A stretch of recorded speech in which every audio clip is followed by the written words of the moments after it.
हम पिछले कुछ दिनों से वीडियो शुरू किए हैं यूट्यूब पर ज्योतिष के संदर्भ में। शुरुआत हमने इतिहास से की। इतिहास से इसलिए की कि अतीत के बिना कोई भविष्य नहीं होता। जब तक आप ज्योतिष में मानता है, जब तक अतीत आप अपना नहीं जानते हैं तो फिर उसका कोई भविष्य नहीं है। अगर अतीत ठीक से नहीं समझे तो भविष्य की कोई संभावना नहीं है, और इसीलिए इतिहास है। हमने इतिहास की चर्चा की, उस पर बहुत लोगों का कमेंट आया कि आप इतिहास ही पढ़ाएंगे इतना लंबा, तो ये कौन सुनेगा आपका इतना बड़ा लंबा इतिहास। फिर हमने कुछ विराम दिया इतिहास पर और विज्ञान से जोड़ने का हमने प्रयास किया ज्योतिष को, कि विज्ञान से हम जोड़े ज्योतिष को। क्योंकि आज के समय में ज्योतिष को प्रतिष्ठा पाना है तो विज्ञान से जोड़ना ही पड़ेगा। और आप लोग ये ना समझिए कि ये ज्योतिष एक विज्ञान नहीं है, ये एक पूर्ण विकसित विज्ञान ही था। कभी हमारे भारत में पूर्ण विकसित विज्ञान था। हाँ, सभ्यता के खोने के साथ ये उसके मूल सूत्र हमसे खो गए। सभ्यता खो गई तो मूल सूत्र खो गया। उसके कुछ बिखरे हुए सूत्र हमारे हाथों में आज हैं, वो भी बहुत अलग अलग जगहों पर पड़े हुए हैं, वो सब एकत्रित भी नहीं आजकल। इसलिए हमने विज्ञान की बातें की कि जब तक हम विज्ञान से जोड़ेंगे नहीं अपने ज्योतिष को, तो विज्ञान वो प्रतिष्ठा प्राप्त कर ही नहीं सकता। हाँ, वैसे अपना खेल जारी रहेगा जैसे चलता है ज्योतिष। ना ज्योतिष को विश्वविद्यालयों में आज तक प्रवेश मिला, ना ज्योतिष पर कोई आज तक शोध हो सका, ना ज्योतिष पर कुछ भी नहीं हो सका। हाँ, अब बैकडोर से आप एक अपना कार्यालय चला के, यूट्यूब चैनल चला के कुछ इससे धन अर्जन कर लेते हैं, वो बिल्कुल दूसरी बात है। हमारा उद्देश्य ये था ही नहीं कभी कि हम इससे कुछ पैसे अर्न कर लें तो हो गया। हम ज्योतिष को एक प्रतिष्ठा देना चाहते हैं, वह प्रतिष्ठा जो हमें आज थोड़ा बहुत आयुर्वेद को मिला है, अभी योग को मिला है, उस तरह से एक सार्वभौमिक प्रतिष्ठा देना चाहते थे हम। और इसलिए हमने इतिहास की बात करना चाहिए। फिर हमने विज्ञान की चर्चा शुरू की। फिर अभी 2 दिन से 3 दिन से कमेंट आने लगे कि आप विज्ञान की बातें कर रहे हैं, ज्योतिष की बात करिए कि किसको क्या होगा, कब होगा, नहीं होगा, कोई भविष्यवाणी करिए, तब ना जो आपका चैनल फेमस होगा। तो हमने अब कौन कौन सी बातें मानते रहे। लोगों ने कहा इतिहास छोड़ दीजिए, हमने कुछ छोड़ा नहीं है, विराम लगाया। फिर विज्ञान की बातें शुरू की कि विज्ञान से कैसे ये सिद्ध है कि ज्योतिष है। मेरा टोटल यही है पूरा उद्देश्य कि हम आज इसको विज्ञान से जोड़ें। हम विज्ञान से नहीं जोड़ेंगे, वो प्रतिष्ठा प्राप्त कर ही नहीं सकता ज्योतिष।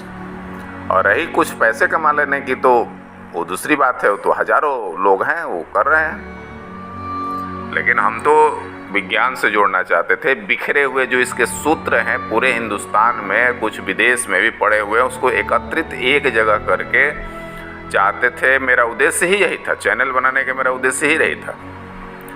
फिर इस पर भी कमेंट आने लगा कि विज्ञान कुछ भविष्यवाणी करिए, ये ऐसे।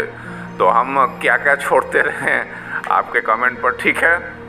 ऐसे तो हम छोड़ेंगे नहीं, हम इतिहास की भी बात बताएंगे, विज्ञान की भी बात बताएंगे, लेकिन आपको लोग हम जो आप चाहते हैं सुनना हमसे, तो उससे हम आपको निराश भी नहीं करेंगे। क्योंकि अंततः तो आप ही श्रोता मालिक हैं। किसी को हमारा चैनल देखेंगे, सुनेंगे तो ही तो हम कुछ बोल पाएंगे और उसका कोई मूल्य है। कोई देखेगा सुनेगा नहीं तो इसका क्या मूल्य है। हम कुछ भी बोलें, फिर भी हम छोड़ेंगे नहीं, क्योंकि हम आपको समझाना चाह रहे हैं कि इतिहास और विज्ञान दोनों महत्वपूर्ण है। था समझाना शुरू में। ज्योतिष की बातें तो फिर हमेशा होती ही रहेंगी। आपके लाभ हानि की बातें हमने पिछले वीडियो में चर्चा किया था कि जीवन में जो ज्योतिष में और हमारे जीवन में जो 50% बिल्कुल अनिश्चित है उसी की बातें लोग करते हैं, उसी का सवाल ज़्यादा पूछते हैं। जबकि ज्योतिष में 50% हिस्सा बिल्कुल अनिश्चित है, बाकी बचा 50% उसमें भी 25% सुनिश्चित है, और 25% भाग वो है जिसे आप जान लें तो हो सकता है कि वो घटना टल जाए, और नहीं जानेंगे तब तो होके रहेगा। तो हम इसकी पिछले वीडियो में हम इसकी चर्चा किए थे, बावजूद लोगों का बहुत SMS और व्हाट्सएप मैसेज और कुछ फ़ोन भी आ गए। फ़ोन में हम मना किए थे, फ़ोन से हमको थोड़ा सा डिस्टर्ब होता है, क्योंकि दैनिक के जो जीवन में और भी काम है प्रभावित होता है, और लोगों का प्रेडिक्शन भी करना होता है। जो नियमित हमारे टच में है वो प्रभावित हो जाता है। तो फिर हम आपसे आग्रह करेंगे कि फ़ोन नहीं करें, आप SMS करें, हम उसका जवाब ज़रूर देंगे अगले वीडियो में। जब भी अगला वीडियो बनाएंगे पिछले सारे SMS का, व्हाट्सएप मैसेज का हम जवाब देंगे।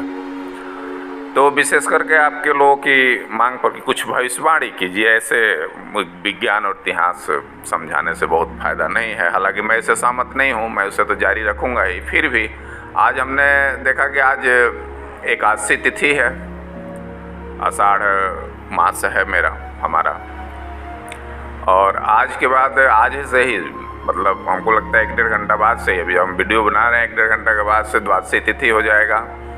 और हमारे शास्त्रों के अनुसार भगवान विष्णु 4 महीना के लिए शयन में चले जाएंगे, और सभी प्रकार के ज़्यादातर शुभ काम जिसमें ज़्यादातर शादियाँ होती हैं वो सब बंद हो जाएंगे इस 4 महीनों के लिए हमारे भारतीय पद्धति के अनुसार। तो हम सोचे कि आज एकादशी तिथि है, भगवान सोने जाएंगे, और आपका बहुत डिमांड है कि हम कुछ भविष्यवाणी करें। तो चलिए आज हम 1-2 भविष्यवाणी करते हैं। कोई पर्सनलाइज तो नहीं करेंगे, लेकिन आज हम देश की हालात पर, विश्व की हालात पर 1-2 बातें करेंगे आज। तो सबसे पहले हम अभी जो केंद्र में सरकार है उसके बारे में कुछ भविष्यवाणी करना चाहते हैं। अभी जो भी जिस पार्टी की सरकार है वो सब जानते हैं। तो वो पार्टी की सरकार के बारे में भी बहुत सारे प्रश्न आए कि क्या ये 24 जीतेंगे, फिर वगैरह वगैरह। तो हम इसके बारे में जो एक तो कुंडली का आधार, प्रेडिक्शन का आधार क्या होता है, इसकी भी चर्चा हम आपसे कर देना चाहते हैं।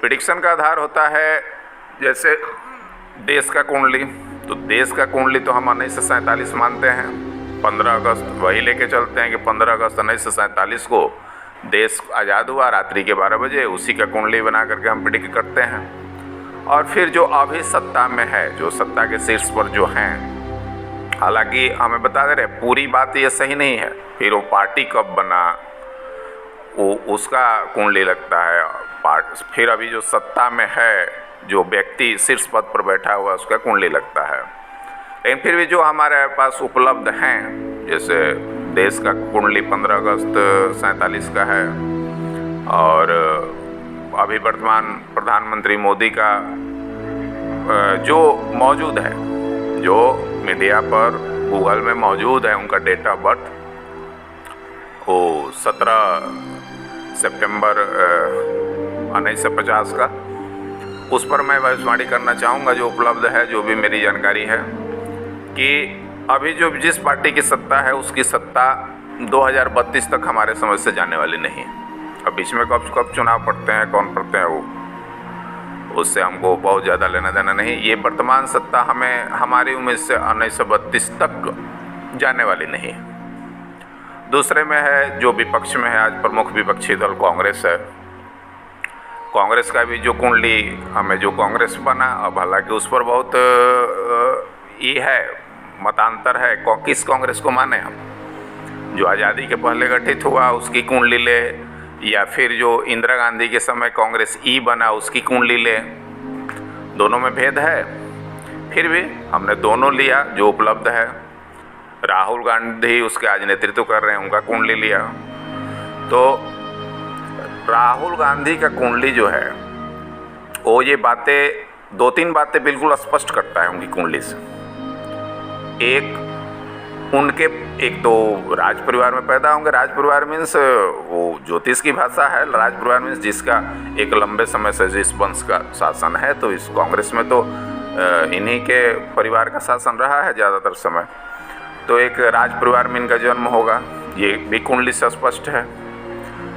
अपने पूर्वज जिनके जितने भी भारत के शासक या प्रधानमंत्री इनके पूर्वज रहे हैं, उनकी प्रतिष्ठा की ये कोई भी किसी भी हद तक किसी से भी बराबरी नहीं कर पाएंगे, ना अपने पिता राजीव गांधी से, ना इंदिरा गांधी से, ना जवाहरलाल नेहरू से। उससे बहुत कम इनकी प्रतिष्ठा रहेगी। दूसरी बात, दूसरी भविष्यवाणी इनके विषय में है कि ये जो है जिस भी संगठन से जुड़े रहेंगे उस संगठन की कभी उन्नति नहीं कर पाएंगे। अब पार्टी को सोचना है कि तीसरा इनके बारे में महत्वपूर्ण बात है कि ये अपना फॉलोइंग नहीं बना सकते। अपना मतलब क्या होता है, अब जनता के बीच अपना ये बना नहीं पाएंगे, और कभी नहीं, आज ही की बात हम नहीं कर रहे, कभी नहीं। ये मिले हुए टास्क को बहुत अच्छे पूरा कर सकते हैं, लेकिन टास्क दे नहीं सकते किसी को, टास्क पूरा कर सकते हैं। तो अब वही बात, राजनीति में तो आप जानते हैं, ये बेसिक बातें हैं कुंडली की।